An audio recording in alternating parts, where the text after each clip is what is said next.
Welcome to the Beach House with Mo and Steph. Come on in, pour yourself a drink, and join us out on the deck as we inspire, encourage, and empower one another to live authentic, audacious, above-only lives. It's all right here at the Beach House. Hello and welcome to another episode of the Beach House with Mo and Steph. Voila. Voila. We are back, girl. We are back and we got a topic. Oh my God. Okay, so backstory. Yes. I like to watch reels on Instagram. And so I saw this reel and someone also sent me this reel. And so the reel came from a podcast called Hardly Initiated. And, you know, it's two guys Awesome on there. too, by I the love way. those guys. And they just have people on there. They talk about different topics and stuff that are relevant to the Black community and, you know, the church community and all kinds of stuff. And so they had someone on there. I don't even know who it was. But he was deep. They had someone on there and he was talking about how the Black church wants to keep Black women single because they are seen as the providers, they are educated, they are businesswomen, and basically what he was saying is that they hold things down. And so the pastor basically wants to be the husband to these women. Not that he's with these women, but Right. that he is trying to keep them so occupied with Jesus that they stay single. And the reason why they Serving stay the single church, is so basically. they can continue to fund and serve the church.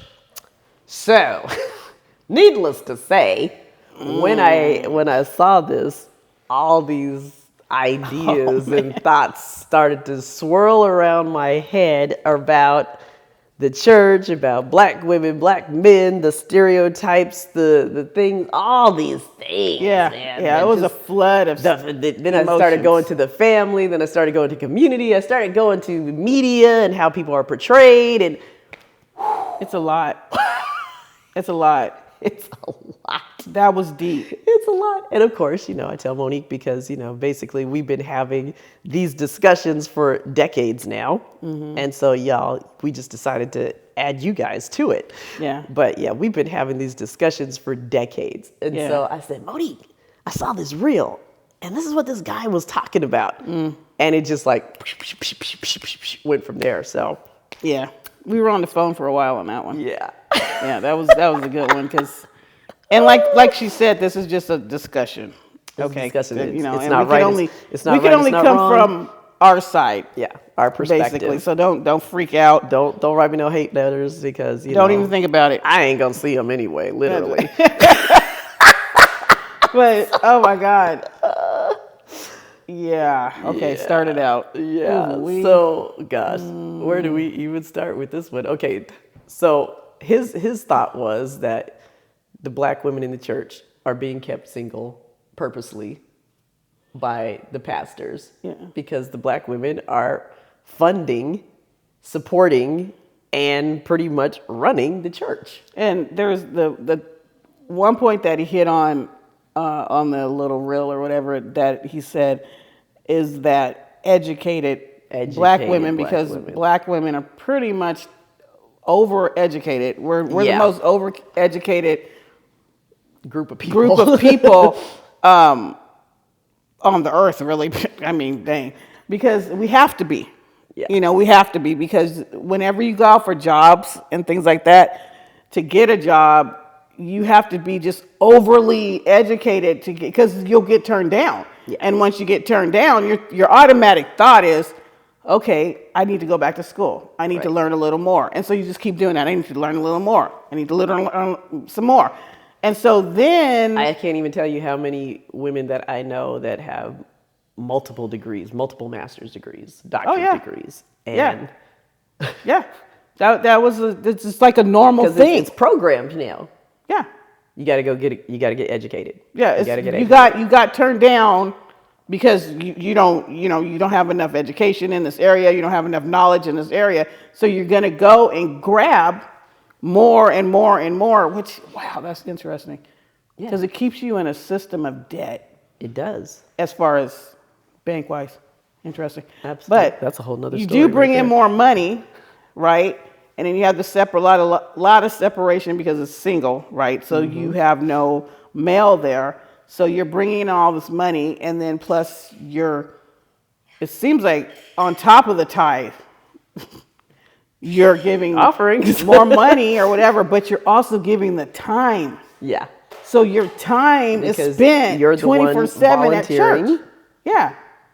So how, if you're there and it's a whole gob of women, when you gonna meet some men? How? You can't. When you gonna meet some men? It just, what he said was just deep on that, because, and you guys will see the real connected to this podcast or whatever, but there was something that the Lord had me up last night. I mean, talking, what time? 3 o'clock. 3 o'clock in the Popped morning. up. And he was just time. like, I was like, Lord, how do we change the tithe? How do we change this balance? Well, because immediately when my friend sent me this reel, what I wrote back was, so if black women being in power is the problem, then what are we doing to change that issue? If it were me and I was the church, wouldn't I then go after young black boys? Yeah. From an early age, and instill that value, instill a success mindset, pour into them, so that there is not even a hesitation of thought that I'm going to be successful. Right. Like that's what's going on with the women right now. Right. From little girls, I mean that's going to be another one of the episodes that we do, is that whole queenology thing. But it's like the girls now, that's the whole theme. That's the whole crux of little girls are being poured into, and they're being told you can do whatever you want. And that's from you're the going to be a doctor. You're going to be an attorney. Yeah. You're going to be this. That they're being told that from the time they are little. And what is happening? They're going and getting educated and overeducated, and they're doing. So what's going on with our boys? They're dropping the ball. Yeah. The ball is being dropped. And the fact that women have to raise these boys on their own. That right there. Okay, there is a fabric that has to be changed, right? The whole harmony part. Something that was on my mind last night, and I mean, I sat up last night and it was just coming, and I was like, I didn't even have time to write anything down. And it was just like, I think what needs to happen is that in the times that we are in right now, we need to give black men the okay to heal. Yeah, there's so much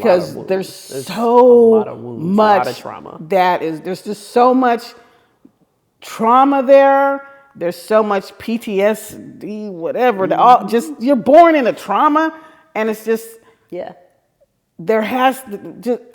If I could say anything today, is we give you the permission to just know you, start to know you, start to heal.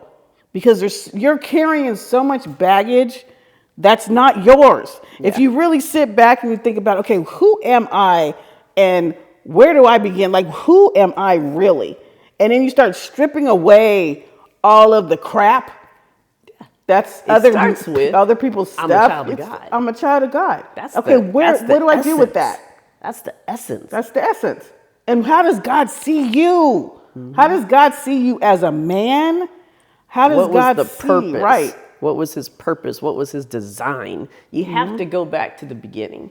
Yeah. If you're ever going to change something, you have to go back to the origin. To the origin of what it was. Right. And the root was that we were supposed to be kings and queens. Exactly. Now we have a group coming up that's being taught that they are queens, but are we being taught that we're kings? Yeah. And I had to look at the cultural things that are coming up, music, media, and a lot of the issue is there because what you take in is what you're going to think. So if I'm listening to music all the time, day and night, that refers to women as bitches and hoes. Bitches and hoes. How am I going to see those women? Bitches and hoes. Am I going to cherish them? Am I going to want to provide for them? Am I going to want to care for them? Or am I going to hate them? Right. Right. What is your your subconscious telling you about the women that you were put here to protect? It's telling you that they're worthless. If I'm listening to my music and all I'm hearing is this bitch, this hoe, this, how am I going to look at her as a gift? How am I going to look at her as a queen? How am I going to look at her as a support, as my partner? Yeah. She's beneath me. She's nothing. Yeah. And what gets them to that mindset? I can just screw her and leave her. Yeah. And what gets you have to go deeper, because what gets you to that point where that's okay? That comes from anger. Right. So then we have to go back further. So there's like because a if healing. you're making that kind of music, and hey, everybody likes a good beat. I'm guilty also. But there comes a time when you have to listen to what you're listening to, because faith comes by hearing. Right. Because you have a whole fear comes by hearing. Hate comes by hearing. What am I hearing is what I'm going to react to. Right. That's what I'm going to live from. Right. Is what I've heard, because it's down in my system now. Right. So how do we give the permission though to heal? Because like you're talking about music, because that's acceptance. Yeah. That's like there's stuff in your system that's there it's there so much that it's like, oh, it's acceptable. Yeah. I'm numb to normal. it. I'm numb to it. Yeah, that's normal. Right. But so you say you're numb to it. But again, that's still getting into your heart. But it's easily to get there. Heart. It gets in there easy. There's no like, oh my gosh, did you hear that? No, there's none of that. It's like normal now. Everywhere. And why is it there? Because you're hearing that from the time you're a baby. Yeah. Yeah. Yeah. From the time you're a baby. So let's start there. If we got to change things, we got to come from a baby. Yes. You got to come from the beginning. You just got to love on the baby boys. Because, and the baby girls, yes. But yeah, our baby girls, we're being loved. I think that our culture falls away from that. Because you're supposed to be a man. Yeah. And what is that? Right. What does that even look like? What does that look like? I gotta carry a gun. Because there's no if there's no self-care. I gotta drink, I gotta hit it with women, and I gotta, carry some guns. Right. If you're listening to music, if you're watching media, that's what a man is. Right. It was interesting that you say that, because when I remember when my brother was getting to the age where he was about to maybe date a little bit or whatever, and I was going off to college, right? And my dad's generation obviously is different than my brother I won't say generation, but my brother was a Christian. My dad wasn't. Okay. So right there you have a divide. Like his kids were Christians before he was. Right. Right. And so my brother's thought on life is like, it's different. It was just like, I go to church, I'm playing my baseball, I'm listening to the right music, I'm clean. There's a cleanness there, I should say, right? I don't see women as bitches and hoes, right? Or whatever. And my dad's side of the situation was like, yeah, Papa, you got to get a woman and get to, do this and that. Now And that you're getting to a certain age, got to be, check them out and all that. And he's Right. like totally not in that realm. You know what I mean? Yeah. And so that caused a lot of friction. It caused like a little divide there, And so I think my brother might have dabbled with a tiny bit of drinking maybe, or a tiny bit of weed or something. And I think he came home and my dad was like, what the heck's going on or whatever. He's like, this is how you want me to be, right? It's like, he had to numb himself out to be, the player or whatever it is. Like, that's not how his process of thought is, whatever. So when you're talking about that kind of divide is in there, like, what do men think that you have to be and how you have to act to be a man? Yeah. That's the part that has to change, because you don't know who you are and don't have the confidence in who you are. So you got to come off where your whole beginning of life is sex. Yeah. So it's like, you got to get the booty, baby. You got to get the booty. I mean, let's be honest. Yeah. That a lot of men, a lot of black men, that's what they teach their sons that first. And it's like, no, you need to teach your son how to be a king, how to hold himself, how to have respect for his body. Mm-hmm. Maybe don't have sex. Have respect How's for that? Someone else's body when you don't have respect for your own. Right. There you go. And so it starts with those little tiny nuggets that the men have to go like, why is that there? Why do I even think like that? Where did it start from?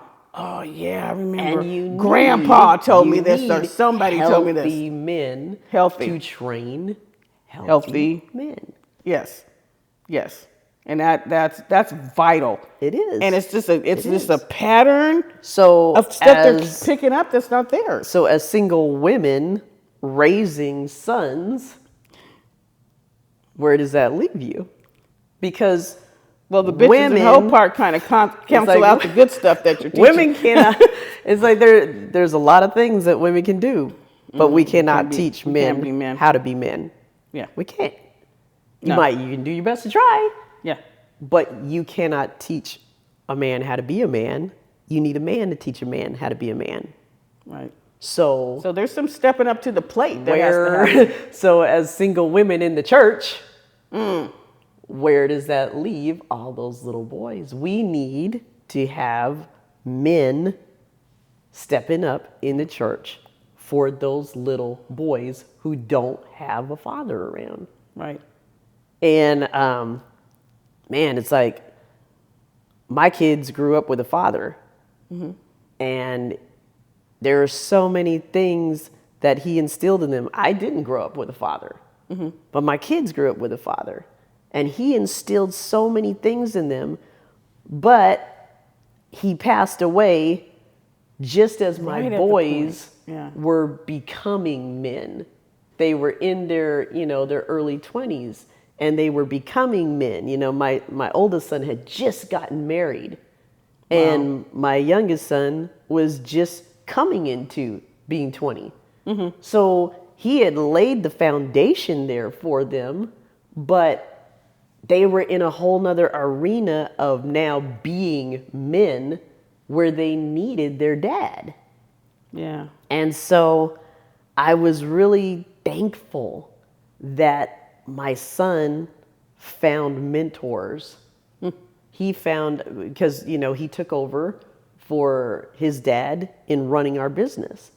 And he was able to find I think 3. Well, he had a few different men, but 2 men that have really just jumped in and just been there to educate him. Not only have they taught him how to run the business, because these are 2 successful men, right? Not just whatever, but they're men that own multi-million-dollar. Fact. Yeah, they own multi-million-dollar businesses. So not only did they step in to teach him how to build his business up, but they're also talking to him about, being a husband one day, being a father one day, investing for the future. How do you manage your money? How do you navigate between stuff that I want versus what I can put off so I can establish a future? And it's like when I listen to him talking to them, I just sit around the corner sometimes and just listen. Yeah.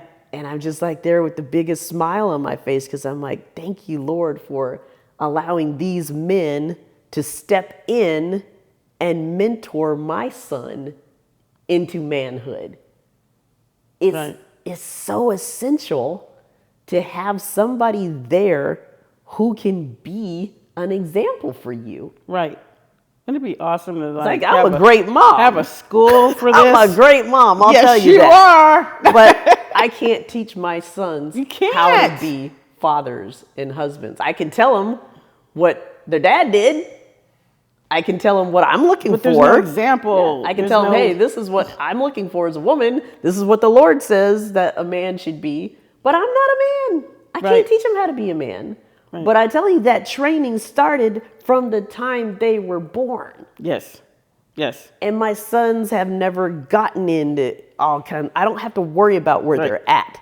I don't have to worry about what they're doing. I don't have to worry about if I'm gonna get called by, some police in jail and come pick. I don't have to worry about that because they know who they are. Yeah. And they're established. Your sons, they know who they are. You don't have to worry about getting a call. No. No calls. Because they're out there doing what they're supposed to be doing. Right. Right. And like you said, it starts because those first 5 years are crucial. They are crucial. You're laying the foundation. I learned that. You're laying the foundation. Yeah, the foundation. And I learned that because, when we adopted the twins, that foundation, that my number one. Yeah, adopting two boys. And my number one, I should say, mission statement for that was that, and I told my ex-husband this, I said, look, if this is going to happen and we're going to do this, these dudes, they need a father.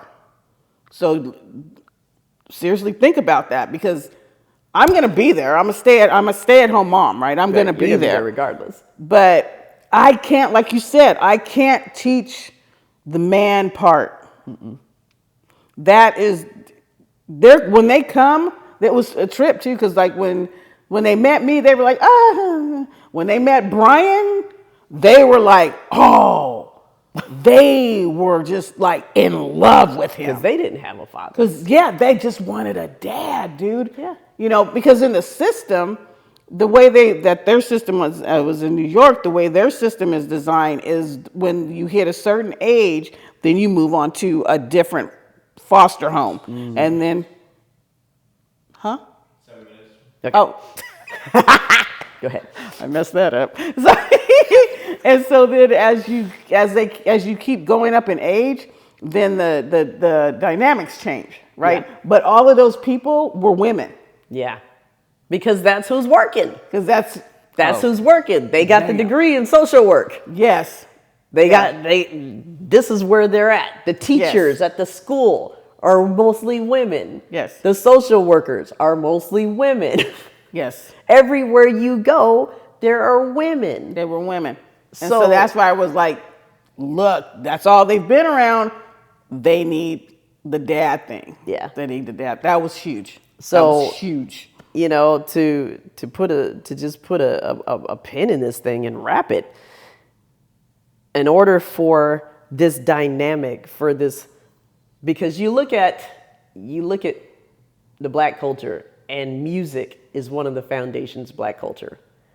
And you get a gospel choir together. And I mean, the sound that comes out, boy, it can move mountains. But it's all these different pieces working together, And so if we're going to get our community back together and shift the tide, yes, then we have to get the pieces working together. Harmonize. And for our boys to grow up to be strong men, we have to have men teaching them from the beginning. And so for that pastor, that pastor that says, hey, we need to rely on the women. No, you don't. You need to get some men. You need to find a core group of men who are going to come in and mentor those babies, those boys, from the time they are in the little pre-K class. Right.